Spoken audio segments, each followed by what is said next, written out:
दुरूद पाक पढ़ लो सारे। अस्सलातु वस्सलामु अलैका या सय्यदी या रसूलल्लाह व अला आलिका व अस्हाबिका या सय्यदी या हबीबल्लाह। आज हमारा लेक्चर नंबर 9 है। अनु की है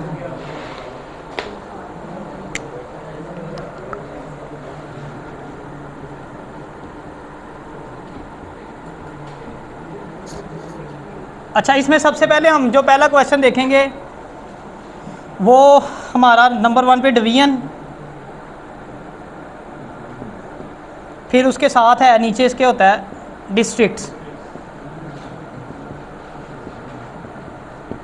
उसके नीचे होती हैं तहसील्स। सूबे की एडमिनिस्ट्रेशन के हवाले से इस तरह उन्होंने पार्टीशन की होती है, ठीक है ना। इस तरह एडमिनिस्ट्रेशन अच्छी चलाई जाती है। अच्छा, डिवीजन्स कितनी है? पहले 9 थी ओल्ड, अब हो गई हैं 10। इसमें एक ऐड हो गई है गुजरात, यह भी रिसेंटली बनी है, ठीक है। अब आपसे कोई क्वेश्चन करे कि मौजूदा डिवीजन्स कितनी है तो वो 10 हैं। पहला अगर पूछे ओल्ड पहले कितनी थी तो वो आपने बताना 9 है। ये भी पता होना चाहिए कौन सी नई ऐड हुई है, गुजरात डिवीजन ऐड हुई है। ये डिस्ट्रिक्ट पहले ही था, गुजरात डिस्ट्रिक्ट पहले था, लेकिन उस डिस्ट्रिक्ट को अब डिवीजन बना दिया उन्होंने, ठीक है। अच्छा, डिवीजन हो गई कितनी हमारी अब 10, डिस्ट्रिक्ट्स हमारे हैं 36, ठीक हो गया। तहसील्स हैं हमारी 145, ओके। जो डिवीजन होता है, डिवीजन होती है उसका होता है कमिश्नर, कमिश्नर होता है इसका, ठीक हो गया। ये होता है 20 स्केल का, ठीक हो गया। जो डिस्ट्रिक्ट होती है उसका होता है डीसी, इसको बोलते हैं डिप्टी कमिश्नर। पहले ये होता था डीसीओ, ओल्ड जो है वो था डीसीओ, डिस्ट्रिक्ट कोऑर्डिनेशन ऑफिसर। सिर्फ न्यूमेनक्लेचर उसका चेंज कर दिया, पहले डीसीओ था, अब उसको district coordination sorry deputy commissioner बोलते हैं, ठीक हो गया। ये था डिस्ट्रिक्ट कोऑर्डिनेशन ऑफिसर, ये है डिप्टी कमिश्नर। अच्छा, ये होता है 19वें स्केल का, ठीक हो गया। बाद में 18 का भी लगा देते हैं जिसको मतलब कुछ फारिश फुरिश हो होती, पाकिस्तान है सारा कुछ हो जाता है। अच्छा, तहसील के असिस्टेंट कमिश्नर होते हैं, एसी जिसको बोलते हैं हम, ठीक हो गया। असिस्टेंट कमिश्नर ये BA 17 का होता है, ठीक हो गया। अब इसमें मेरे ख्याल कोई चीज़ रह नहीं गई। डिवीजन टोटल है हमारी 10, डिस्ट्रिक्ट्स हैं 36, तहसील्स हैं 145। जो डिवीजन होता है उसका कमिश्नर होता है, ठीक है। यानी कि 10 डिवीजन है तो 10 कमिश्नर हैं, 36 डिस्ट्रिक्ट हैं तो 36 DC हैं, तहसीलें 145 है तो 145 असिस्टेंट कमिश्नर है।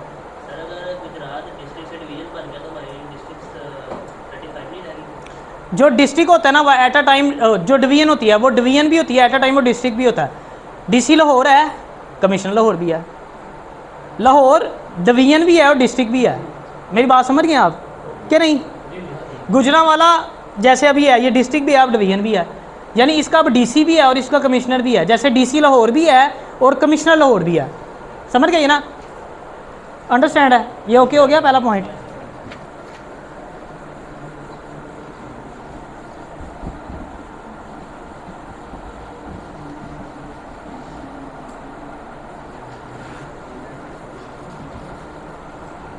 अच्छा, नेक्स्ट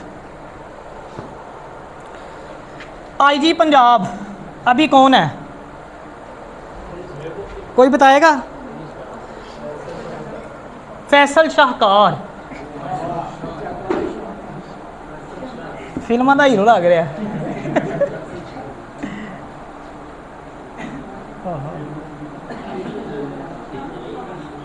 ठीक हो गया, फैसल शाहकार। अच्छा, जो ओल्ड था वो कौन था? राव सरदार अली। अच्छा, आपने ना एक चीज़ याद रखनी, जो भी मैं आपको इस तरह का क्वेश्चन करवाऊंगा ना उसमें आपने करंट और प्रीवियस भी याद रखना है। बाज़ का तो पूछ लेते हैं कि इससे पिछला कौन था, और ये जो सा क्वेश्चन जो इस तरह के होंगे वो आपने अपने जो इंटरव्यू के हिसाब से तैयार करने हैं। यानी भी फॉर एग्जांपल किसी का रिसेंटली इंटरव्यू आया था वो ये याद कर ले, ठीक हो गया। लेटेस्ट वाला प्रीवियस भी, लेकिन जब लेटेस्ट चेंज होगा फिर प्रीवियस ऑटोमेटिकली जो लेटेस्ट होगा वो प्रीवियस में चला जाएगा, ठीक है। तो ये वाले वो क्वेश्चन है जो आपने अपने इंटरव्यू के हिसाब से करंट देखना है, क्योंकि पता कोई नहीं होता अभी ये है सुबह चेंज हो जाए। तो आपने अगर अभी किसी का इंटरव्यू कल परसों है तो उसके लिए काफ़ी है, लेकिन फिर भी वो भी चेक कर ले।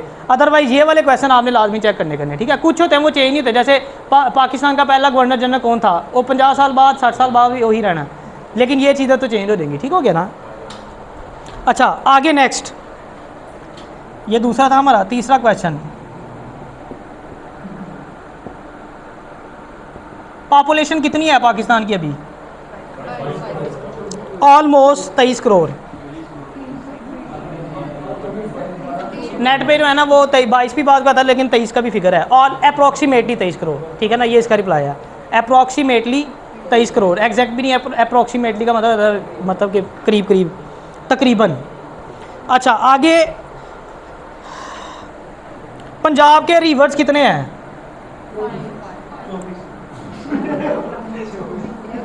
अच्छा, पंजाब को पंजाब क्यों कहते हैं? पंज आब, ये सही, पंजाब का मतलब क्या है? पंज आब, 5 दरिया। दसो केरे केरे ने? गामे शाह, जेहलम, पहला जेहलम है, दूसरा चिनाब, जलो BRB, तीजा फिर और रायमंड आइएगा, रावी, और चौथा हमारा ब्यास, आ गया सतलुज, सिंध नहीं। ठीक हो गया, समझ आ गई? पंजाब को पंज आब क्यों कहते हैं? क्योंकि 5 दरिया है। ठीक हो गया? नहर वो इधर है, नहीं है यार, इतनी दफ़ा सुना, इतना पुराना है यार। अच्छा, पहला झेलम, दूसरा चनाब, तीसरा रावी, ब्यास और सतलुज, ये 5 दरिया पंजाब के, याद कर लेना।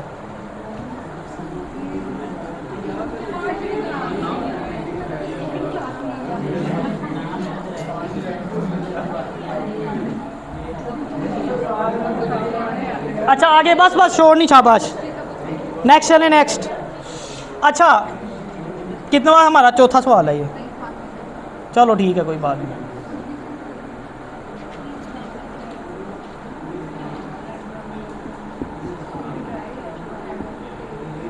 जब इंटरव्यू देने जाते हैं ना आप, उस दिन आपने जिस दिन इंटरव्यू देने जाएंगे इस्लामिक डेट दे के जानी है। कई दफ़ा पूछ लेते हैं इंटरव्यू के अंदर, बताएं जी आज की इस्लामिक डेट क्या है? आपको पता होना चाहिए महीना कौन सा है, ठीक है ना, इस्लामी महीने का नाम भी पता होना चाहिए और डेट भी पता होनी चाहिए। आज कौन सी है डेट, कौन सा महीना है? एक दिन आप है ना, 4 सफ़र, इस तरह आपने याद करके जाना। ठीक हो गया? नेक्स्ट आ जाए, बस बस, शॉर्ट वीडियो लंबी हो रहती है। अच्छा, करारदादे पाकिस्तान कब हुई थी? हैं 23 मार्च 1940 को हुई थी। ठीक हो गया? अच्छा नेक्स्ट, प्रोविंसेस कितने हैं? अच्छा, ये इसलिए भी क्वेश्चन इंपॉर्टेंट होता है, ये पूछा भी जाता है। 4 सूबे हैं, जो 5वें की बात की जाती है ना, वो अभी तक रोले में है, वो सूबा नहीं बना अभी तक। ठीक हो गया? हाँ, वो अभी तक वो सूबे में शामिल नहीं है, तो इसका क्या रिप्लाई हो गया? 4 है, 5 नहीं है। ठीक है, वो अभी भी फाइनल नहीं हुआ ना, वो चल कर इसको कहते भी हैं, लेकिन वो आपके कॉन्स्टिट्यूशन में वो ऐड नहीं है 5वां। ठीक है ना, अभी इसको मतलब रोला है, अभी इसका वो फाइनल स्टेज पे नहीं है, उसको लहदा ही शुमार किया जाता है। पंखा चला दो सीधे पीछे से। अच्छा, लार्जेस्ट सिटी पूरे पाकिस्तान का कौन सा है पॉपुलेशन के हवाले से? हाँ जी, वो पॉपुलेशन के हवाले से पूरे पाकिस्तान की मैं बात कर रहा हूँ। ठीक है, कराची इसका सही रिप्लाई है। ठीक हो गया? नेक्स्ट। अच्छा, कमिश्नर लाहौर कौन है? नहीं, अभी ये कल रात को चेंज हुआ है, नया बंदा लगा है, अली जान, लाला की जान, अली जान, मेरी जान। हाँ, राती 4 बजे उठ के फिर सवेरे जा रहे थे। प्रीवियस इसका देखना पड़ेगा, मैंने लिखा नहीं, मेरे ध्यान में नहीं है। ये जब इंटरव्यू देने जाएंगे प्रीवियस देख लेना आप। ठीक हो गया? ये अली जान अभी रात को चेंज हुआ है ये। ठीक है, आगे चलें, बस बस, शो नहीं, प्रीवियस आपने देख लेना। ठीक है, करंट अफेयर्स में आती है, इंटरव्यू में सवाल पूछे जाते हैं। जितने मैं आपको करवा रही हूँ, मैंने सारे इंटरव्यू में से निकाले हुए हैं। जितने बच्चे इंटरव्यू दे के आते रहते हैं, मैं क्वेश्चन लिख ही जाता हूँ। ये मैंने सारे पेपर बच्चों के इकट्ठे किए हैं, 3-4 साल हो गए, जो इंटरव्यू दे के आता जा रहा है, मैं सवाल लिखता जा रहा हूँ। ये वही अब आपको करवा रहा हूँ, जितने PPSC में पूछे हुए सारे सवाल, सारे इंपॉर्टेंट है ये। ठीक है, हैं किसी का फ़ायदा करना चाहिए, नुकसान नहीं करना। अच्छी बात है, और जिसकी रिज़्क़ अल्लाह पाक ने जिसके नसीब में लिखा है ना उसी को मिलता है। आगे चलो, ये गलत कंसेप्ट होता है। हम सोचते हैं कि यार एडवर्टाइजमेंट आई है, अगर आगे शेयर कर दी तो उसको भी पता लग जाएगा, सारे अप्लाई कर देंगे। आप छुपाओ या आप उसको जाहिर करो, जिसके रिज़्क़ अल्लाह ने लिखा है उसको घर बैठे भी मिल जाना है। इसलिए ये जो तंग नजरी होती है ना, ये नहीं करनी चाहिए, बहुत बुरी बात है। अल्लाह ताला को ये पसंद नहीं। हो सकता है आपके शेयर करने की वजह से अल्लाह ताला आपको दे दे, किसी का फ़ायदा सोचना चाहिए। आगे DC लाहौर कौन है?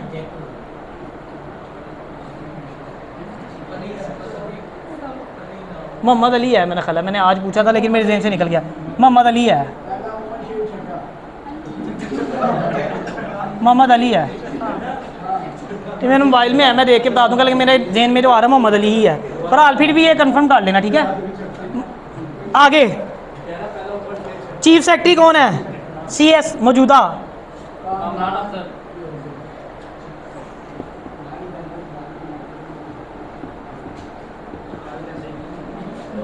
इससे पहला कौन था प्रीवियस?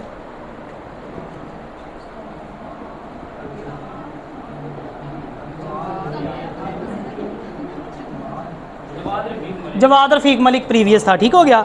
आगे चलें, ACS एडिशनल, ACS का मतलब क्या है? एडिशनल चीफ सेक्रेटरी पंजाब, ठीक हो गया। अभी जो मौजूदा है शहरियार सुल्तान, ये थोड़े दिन पहले चेंज हुआ है। जो चीफ सेक्रेटरी होता है वो 22वें स्केल का होता है, और ACS जो होता है वो 21वें स्केल का होता है, ठीक है।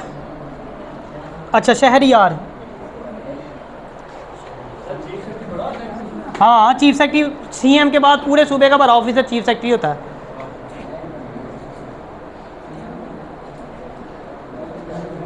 शहरियार सुल्तान। इससे पहले जो था ना वो अब्दुल्ला खान सुंबल था।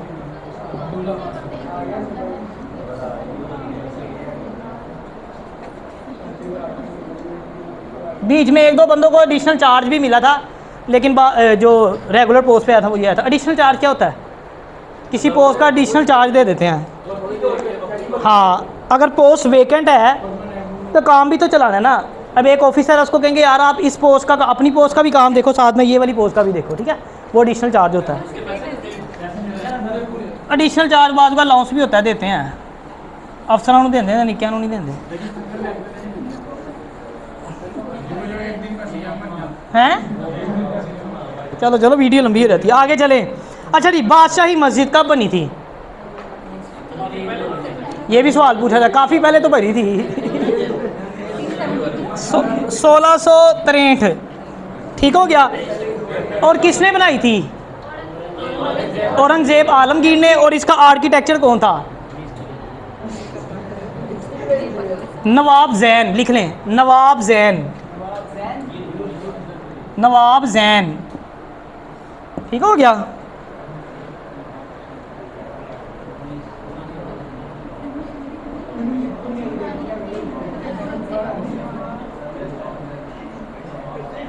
बनी कब?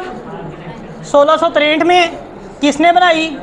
वो आर्किटेक्चर कौन था? नवाब जैन। और बनाई किसने थी? किसने बनवाई थी? औरंगजेब आलमगीर ने। 73, सॉरी, हाँ 73, ठीक है ना। 1673 में बनी, ये आर्किटेक्चर था और ये औरंगजेब आलमगीर था, ठीक हो गया। अच्छा, आगे चले। पाकिस्तान का रकबा कितना है? जो भी करंट आ रहा है ना, मैंने आज ये लेटेस्ट देखा है, वो 8,03,940, हाँ ठीक है। गिलगित को शामिल कर गया, ठीक हो गया, गिलगित को शामिल कर गया, ठीक है। 8,03,940 मुरब्बा किलोमीटर, हाँ जी बिल्कुल ठीक कह रहे हैं। अच्छा, पाकिस्तान की जो मेन जो सी पोर्ट्स हैं वो कौन सी हैं? मेन 3 है, वैसे तो 5 भी आ रही होती हैं, 4 भी आ रही होती हैं बाद का, लेकिन जो मेन है ना बड़ी, वो 3 है। पहली कौन सी है? कराची पोर्ट, कराची पोर्ट, और दूसरी जो है वो गवादर,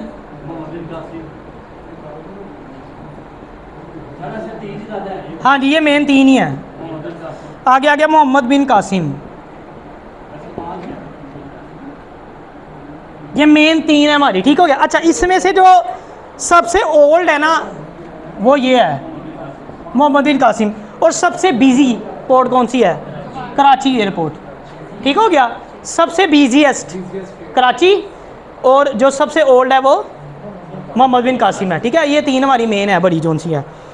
अच्छा आगे आ जाए, फेमस माउंटेन पूरी दुनिया का सबसे बड़ा कौन सा है? Mount Everest. ठीक हो गया। अच्छा उसकी हाइट कितनी है? 8,850 मीटर। ठीक हो गया। और दूसरे नंबर पे पूरी दुनिया का जो सबसे बड़ा है पहाड़ वो कौन सा? केटू। केटू ये पाकिस्तान में है। ठीक है, और इसकी जो हाइट है वो है 8,611 मीटर। ठीक हो गया, ये भी पूछे जाते हैं इंटरव्यू में। ओके है ये? ठीक हो गया, समझ आ गई है ना? बड़ी हमारी जो सी मेन पोर्ट्स हैं वो कराची पोर्ट है, ग्वादर पोर्ट है और मोहम्मद बिन कासिम है। कराची वाली सबसे बिजीएस्ट है, और ओल्ड जो है वो हमारी मोहम्मद बिन कासिम है। और दूसरा कौन सा सवाल था? माउंट एवरेस्ट जो है उसकी हाइट कितनी है? 8,850 मीटर, और ये सबसे पहली है दुनिया की सबसे बड़ी जोन सी है चोटी। हाँ जी, हाँ जी, ये हिमालय की जोन सी सारा सिलसिला ना उसमें आता है। और केटू की हाइट जो है वो है 8,611, और ये पाकिस्तान में वाक़ है। ठीक हो गया, समझ आ गया आपको इतना? और लास्ट पे बस मैं आपको इतना एक एडवाइस करना चाहूँगा कि कोशिश किया करें कि किसी के ऐब जो है ना वो दूसरे बंदे के साथ बयान ना किया करें। हमारी सोसाइटी में ये बहुत कॉमन होता जा रहा है। हम छोटी सी बात पे, ज़रा सी बात हमें किसी की पता लग जाएगी ना तो पूरे शहर में हम सबको बताना शुरू कर देते हैं, बुराई करेंगे, चुगली करेंगे, गीबत करेंगे, सारा कुछ करेंगे, और ये सब बड़ा सख्त गुनाह है। नबी अलैहिस्सलातु वस्सलाम ने इरशाद फरमाया कि जो शख्स अपने किसी मुसलमान भाई के ऐब पे पर्दा डालेगा वो रोज़े क़यामत अल्लाह ताला उसके ऐबों पे पर्दा डालेगा, और जो अपने मुसलमान भाई के ऐब दूसरे के सामने बयान करेगा अल्लाह पाक उसको क़यामत वाले दिन जलील कर देगा। हज़रत इमाम हुसैन रज़ी अल्लाह ताला अन्हो बताते हैं कि उनके बड़े भाई हज़रत हसन रज़ी अल्लाह ताला अन्हो, उनकी ना अपनी वाइफ के साथ क्लैश हो गया बहुत ज़्यादा, इवन यहाँ तक कि तलाक़ तक बात पहुँच गई। आप कहते हैं कि मैं हज़रत हसन रज़ी अल्लाह ताला अन्हो के पास गया, मैंने उनसे पूछा कि भाईजान क्या वजह है, क्या बात बनी, क्यों आपकी इतना झगड़ा इतना आगे बढ़ गया कि तलाक़ तक बात पहुँच गई है?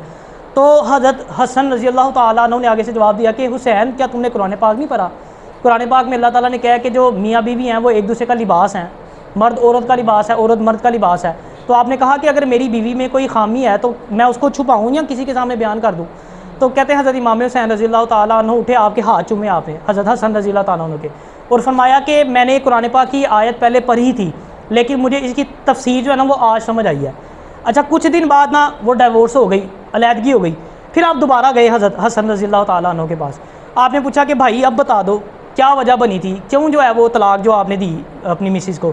तो आप उठे और आपने हज़रत इमाम हुसैन रज़ी अल्लाह ताला अन्हु का जो है ना माथा चूमा, और आपने फरमाया कि यार अब तो मैंने इसको तलाक़ दे दिया, वो मेरे लिए गैर महरम है, तो मैं क्या गैर महरम की बात करूँ? ये तरबियत है। जब आपकी मिसिस थी तब भी आपने उनका कोई ऐप बयान नहीं किया, जब डिवोर्स होगी तो आपने कहा वो मेरे लिए गैर महरम है। इतने बंदे बुढ़ियाँ नहीं कर रहे, नहीं तो बुढ़ियाँ बंदे नहीं कर रही होंगी। तो अल्लाह ताला हमें अमल की तौफीक अता फरमाए।